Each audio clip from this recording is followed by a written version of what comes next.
initially it sounds great, but then when it comes to the implementation, that's actually where we get stuck. We hear something catchy, it makes sense. Yes, don't share from your cup, but share from your overflow. And then it's like, okay, what does that really mean? And especially on a metaphysical level, I love to explain things on a metaphysical level because to me it just makes more sense.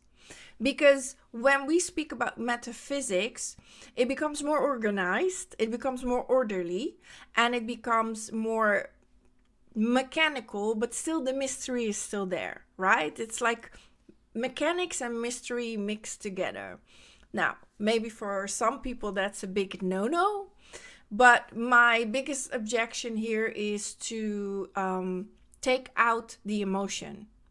Because very often when we become emotional about something, we can't connect with it anymore. We can't see the logic. We can't think with reason. And then from that moment on, we become unconscious. And then whatever happens, happens, right? Because once you become unconscious, you have no awareness anymore of what it is you're doing. So with metaphysics, I'm actually trying to help you stay conscious because it gives you something tangible to hold on to. So that's really my objective, to give you tangible tools or tangible frameworks, mental frameworks that you can think about when you ever feel emotionally disconnected or emotionally overwhelmed. And then you can go back to these tools, to these mental tools, in order to calm yourself down. Welcome to Self-Mastery School for Moms, where you learn how to silence your inner saboteur, awaken your energy body, and connect to your higher self. You will go from mom to master, so you can make each day your masterpiece. My name is Janice Nelson, author and self-mastery teacher of Fabulous One Philosophy. I'm on a mission to help you become the awakened mom. You are Fabulous One, and all you have to do is remember what you forgot. So I've been struggling with this one myself. Like, I've heard it many years ago.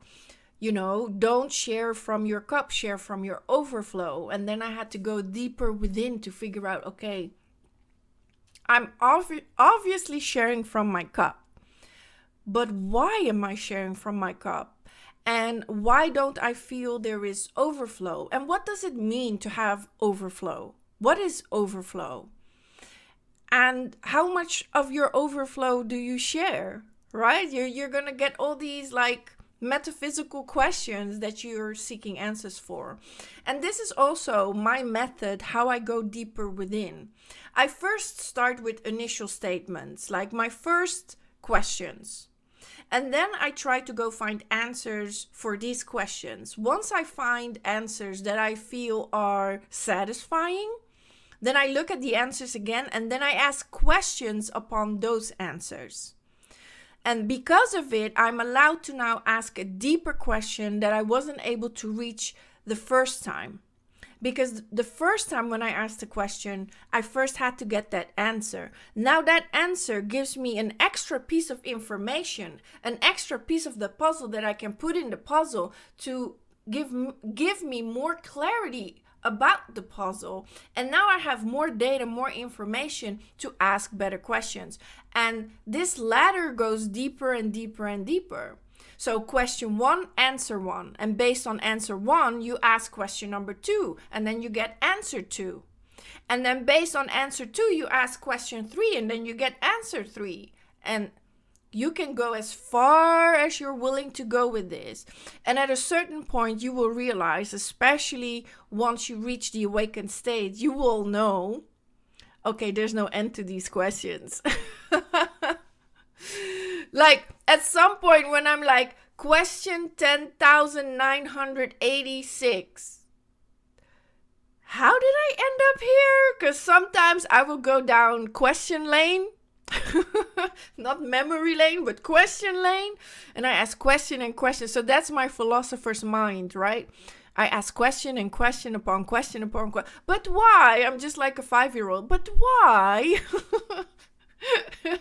Sometimes I irritate my husband because I'm like, but why? And my husband's like, why don't you just listen and just accept on face value? But why? He's like, you're like a little girl sometimes. I'm going to take that as a compliment because our little children are very smart because they ask questions. That's something we don't do as adults anymore. As adults, we just assume we know, which is really, really wrong. We have to keep asking questions. Doesn't Buddha say, keep a beginner's mind? I am very, very much a fan of keeping a beginner's mind because my personality is naturally curious. So the fact that I can ask question upon question upon question upon question really excites me. That's why I love thinking. I do think there is a place and time for meditation, but at the same time, I feel meditation is just 1 hour of my day, maybe 2 hours of my day, but the rest of the day, I'm stuck with my mind. And so if my mind is not an excellent thinker, if my mind is chaotic and I'm only quiet or peaceful for that 1 hour when I'm meditating, but the other 23 hours, or well, I'm also sleeping. So let's say the other 15 hours a day, my mind is just creating tremendous amounts of stress levels within, then I don't think meditation will help that much. So yes, keep doing your meditation. I wholeheartedly believe in meditation, and maybe as we progress, I will make some meditations for you, some guided meditations. I've been thinking about creating also my own mantra. What do you think it's going to be? Okay, let me tell you. I am fabulous one. That's going to be a mantra. I'm going to create a mantra meditation, but that's in the near future. Soon. I'm going to add them in the school. So I'm going to keep building out my school, and I'm going to keep giving you so much value in the school. And so at some point, you need to stop listening to me on YouTube, and you just need to come to my school. Okay? And then, make no mistake about it, I already wrote the book. So we're going to talk about the book. So I'm just getting warmed up, sis. I have so much to talk about. But my objective is to get you to self-mastery. So yes, my topics are broad, but the name of the game is self-mastery. You're going to go from mom to master through metaphysics because I love metaphysics. I love philosophy, which is the branch of metaphysics. And I believe through better thinking strategies, better thinking frameworks, better understanding.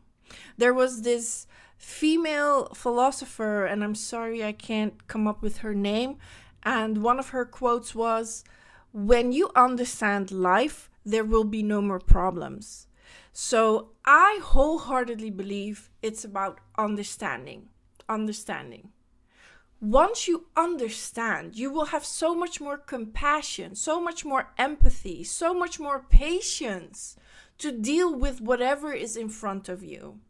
And once you understand yourself, with capital S, you will have so much more empathy, so much more compassion, and so much more patience for yourself. And last but not least, you will allow yourself to be who you are, completely, fully. You will not hold back anymore.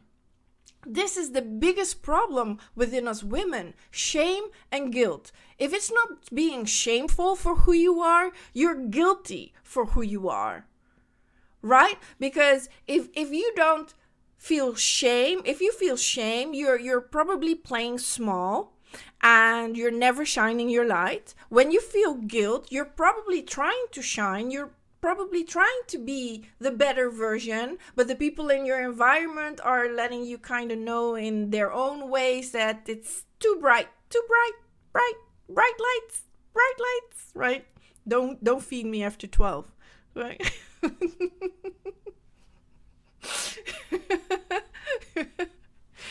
Okay. That just came in my head. And now I lost my train of thought. But shame and guilt, right? Shame and guilt is what stops us from connecting. And so what systems do we have? What tools do we have? What framework do we have in order to set ourselves free from the bondage of shame and guilt? And so that has everything to do with the fact that you don't serve from your cup, only from your overflow. Let's say you are a thermometer. Let's say the thermometer goes to 100%, right? So why do I say thermometer? Because there is a level, and in metaphysical terms, they call this your vibrational set point. You have a vibrational set point. You're probably not aware of it. Now, if you look at your vibrational set point, what is it? Now, with me, for example, I know now, after the fact, that I would say my vibrational set point would vary between 50 and 70%.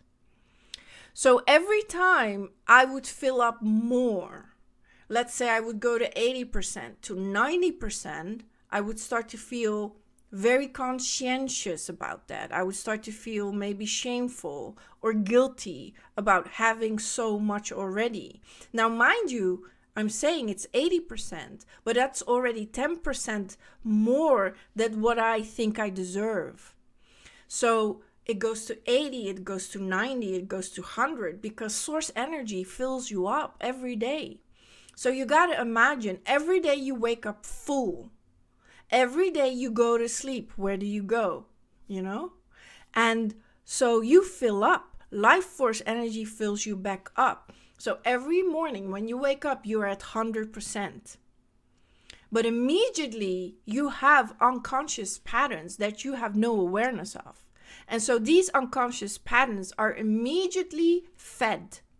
So your subconscious has the instructions to every morning when you wake up to allocate your life force to all these unconscious patterns that you don't even have awareness of.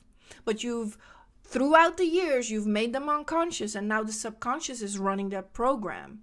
So even though you wake up 100%, immediately when you wake up, the subconscious will start allocating your energy to your vibrational set point, which is like 50. Let's say it's 50. And so as long as you're on 50, you're comfortable.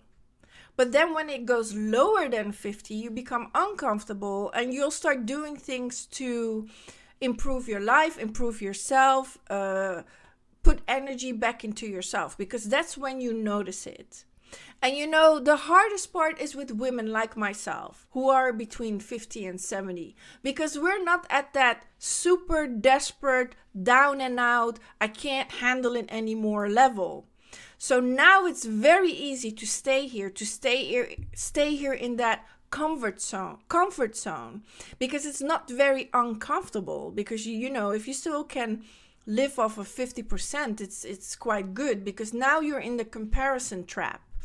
Now you're looking at women who have lesser than 50%, and you're like, I shouldn't want more. I shouldn't desire more. Look at me. I'm already between 50 and 70%. It would be very greedy of me to desire more, because you're looking at these women who are lower than 50%. And then you are still between 50 and 70. I am the same. So then I look at women who are at 80, 90, 100, and it's practically unimaginable for me. Like, what does 100% and overflow feels like then? We get to see those type of women is on the internet, right? This is how you're watching me as well. It's the same manner. So you discover these women who are serving from their overflow, and now you feel shame, because now you're like, wait a minute, I'm at 50 and 70, max 70. And then every time I go over 80, 90, 100, I start to feel those shameful or guilty emotions again, and I start giving it away. And you literally start giving your good energy away. Pay attention to yourself. All you got to do is give yourself a healthy dose of honesty, look at yourself, look at your own behavior, and it will become clear. Sometimes all that is needed is someone to point it out to you. Someone like me to say, hey, pay attention to this. And now you're like, oh, snap. Yeah, I never saw it like that. And I said in the previous videos, once you become aware of something, you cannot become unaware of it. So once you know, you can never, never, ever unknow what you know. So once a woman like myself on the internet makes you aware of something, now it becomes do or die. Now you can become even more unconscious.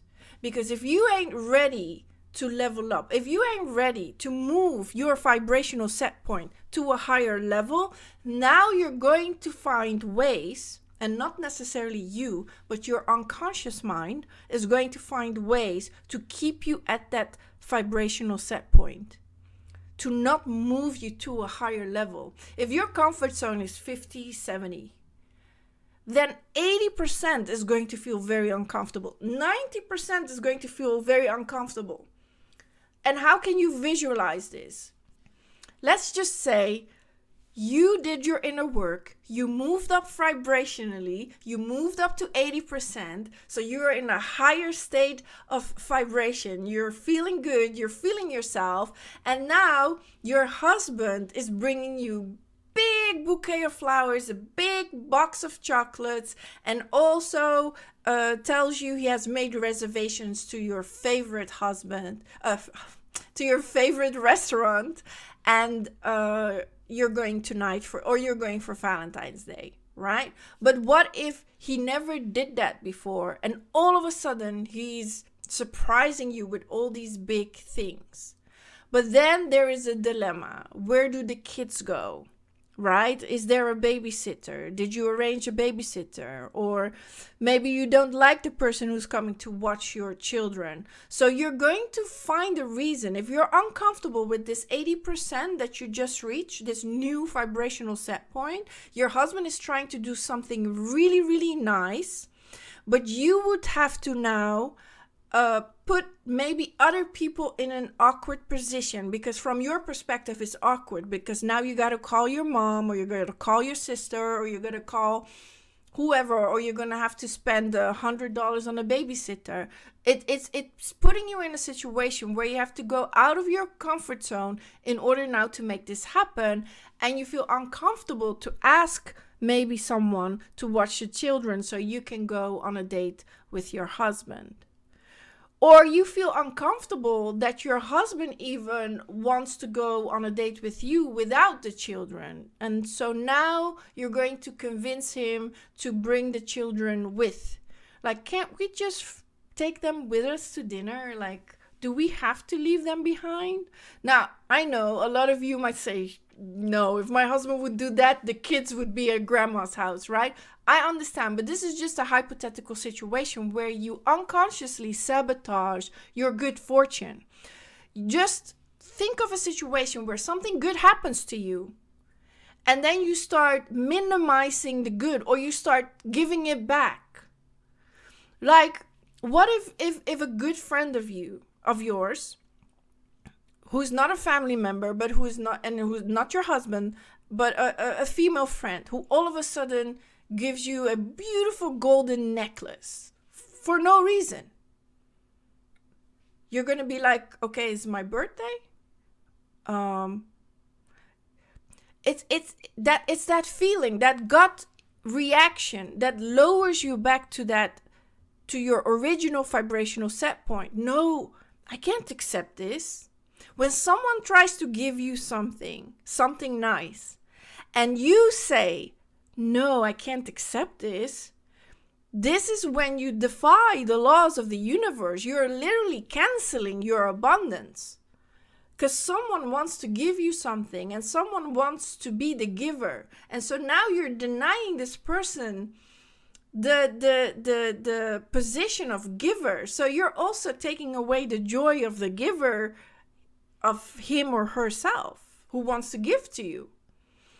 And so you say, no, you shouldn't have done that, right? You shouldn't have done that. Or, I can't accept this. No, this is way too much. No, it's not. The person, whoever it is, wanted you to have this. And now you have to accept it. Because you leveled up to a higher vibration. You went to 80%, and now you're magnetizing all these good things to you, but you feel uncomfortable because your vibrational set point was 50. So this 80% that is magnetizing all this good stuff to you, you're like, this is unfamiliar territory. What's happening? So even when good things come to you, you will sabotage it if your vibrational set point is not at 100%. And that's what it means to fill up your cup. Your cup has to be 100% so that the universe can send to you all the abundance, all the love, all the beautiful experiences that you want in life, and you will be able to receive them with no shame and no guilt. But if you're stuck with unconscious programming, unintentionally, you will give, because shame and guilt is making you do it. And you'll give and you'll give and you'll give and you'll give until you reach that critical point of 10%. And then you'll give and you'll give and you'll give and you'll give until you reach that 2%. You know when your battery is on 2%? You know that when it's red and it's on 2%? And you're about to just shut down. And we women just don't stop. We just keep giving and giving and giving until battery is dead. The battery dies. And now you're in the hospital with adrenaline fatigue. Or you're in the hospital because you have a panic attack. Or you're in the hospital because you have an autoimmune disease. So we don't know, and we don't even learn what it means to fill up our cup. And we think we just have to give and give and give and give. And then as soon as you want to keep for yourself or move from 50 to 80, you immediately feel weird about it. You feel conscientious about it, to the point where you start giving all your beautifulness, your abundance away, so that you can be comfortable at the suffering percentage of 50%.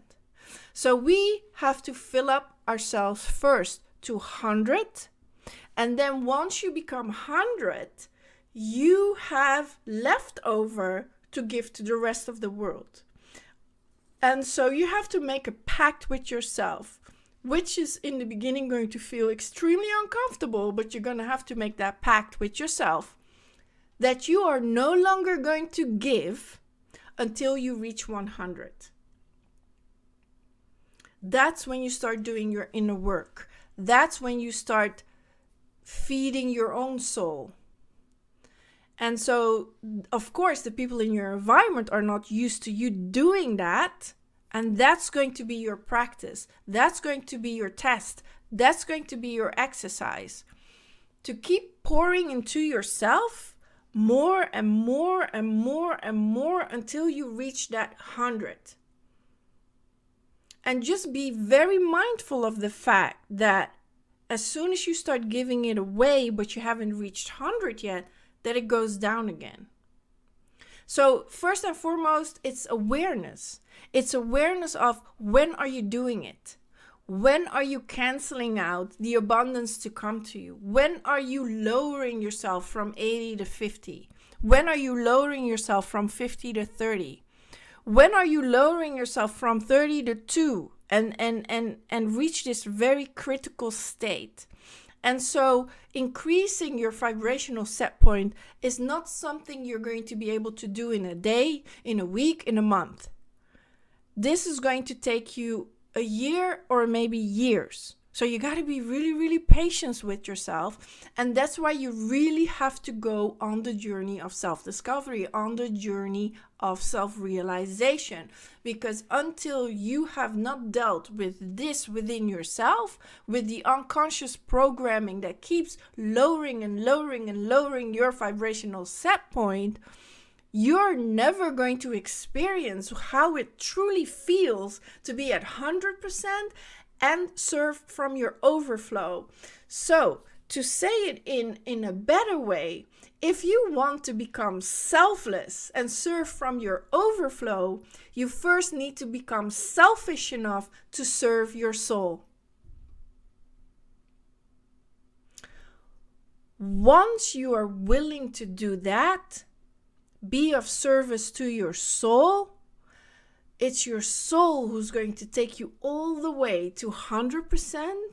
And once you understand and truly feel and embody what 100% is, you will start serving selflessly without even trying, without even preparing a script, just sitting here talking from your overflow. And it's going to feel good. It's going to feel good to give, and you're not going to have any expectation. You're not going to have this idea it has to come back to me. What has to come back to me? I'm already full. I'm already 100.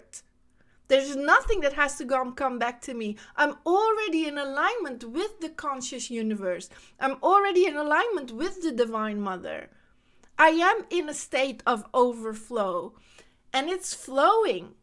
It's a fabulous flow, and it's flowing. So whatever is overflow, I share with the world. And so that's something that I would love to teach you.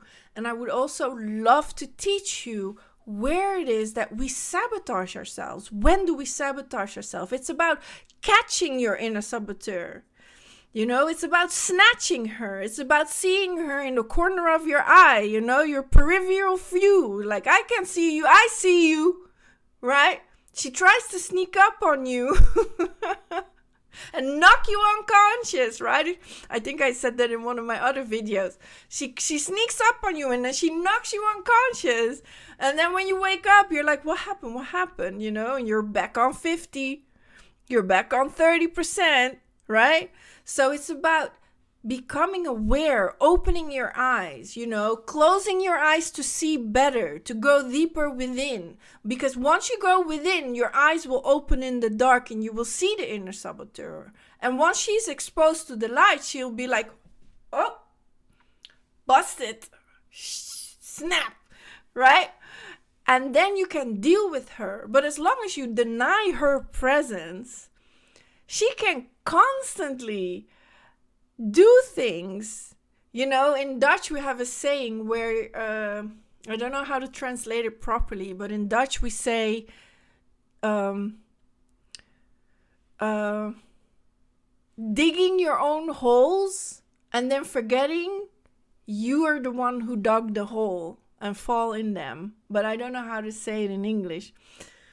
But yeah, we dig our own holes, then we forget, and then we put you know, we cover it up, and then we forget we're the ones who dug that hole because we did it while we were unconscious. And then as we walk, we fall into the hole, and then we're like, how did I end up here? Right? So it's about becoming selfless. You need to be selfish enough to follow your soul. And so that pursuit of the soul is you filling up your cup to 100%. And when you reach that 100%, you will feel it. You will become it. You will be it. There's no more questioning it. It will be obvious. It will be obvious to see also for yourself because you can feel it now. It goes from an intellectual understanding to the embodiment. You can feel it now, and now you're going to be it, and you're going to express it. And when you're going to express it, that's the overflow that comes. So let's just focus on our journey to the soul. And if I do anything, that's what I want to inspire you to do. And that's as well a sneaky reason why I called it Fabulous One Philosophy. Because unconsciously, I already knew I needed to create a shinier object for you to go after. That's phase one. That's how it starts, an intellectual pursuit. But that's how we go. That's how we start. We start with the intellectual pursuit of moving towards our soul. Once the mind is stretched to a new idea, it will never return to its original position. So if I talk long enough to you, make more and more and more and more videos, automatically you're going to slowly move towards your soul. I'm just using the laws of the conscious universe in order to move you without you even being aware of it until you become aware of it.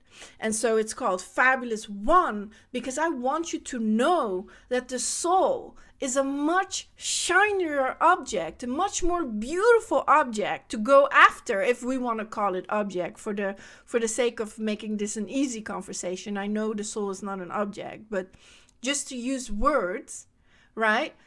It's a much brighter and shinier object to pursue than anything in this outside world. Once you turn inwards, there's nothing the outside world can seduce you with. No amount of money, no shiny objects, no diamond rings, no fancy clothes, no bag. I ain't interested in any of that. That's not what I'm after. I'm in the pursuit of my soul, and I'm now doing it publicly because I understand there are layers to this. I'm like a young self-master. That's how I see myself, a young self-master. I have a lot to learn, and I have a lot to share, and I have a lot to teach. But now I'm going towards becoming a great master, becoming the old wise woman. You know, the old wise mother, the divine mother. So in my eyes, to become the great master is to become the divine mother. So that's what I'm doing. That's where I'm going. And because of it, I fill up every day 100%. And I've completely detached myself from these unconscious programming where I feel shame or guilt about my past, and then give my life force away to everything in my past and basically reconstruct the past in my now. And so once you really catch on, you can completely just let go of your past. There's nothing you have to do. There's nothing you have to rectify. You don't need to go into your past and correct all the mistakes you've done. That's you don't have to do that. You just have to acknowledge it within yourself. Okay, I was unconscious back then. I forgive myself. You got to forgive yourself, and you got to forgive them, whoever they are. You got to forgive them, and you got to forgive yourself. And now you're back at square one. Now you're back at point zero. Now you can move forward. And moving forward, we're no longer following the cues of the matrix, of the world, of society. Moving forward, I'm now following the inner guidance of my soul. And that's how you're going to elevate and move your vibrational set point all the way to 100.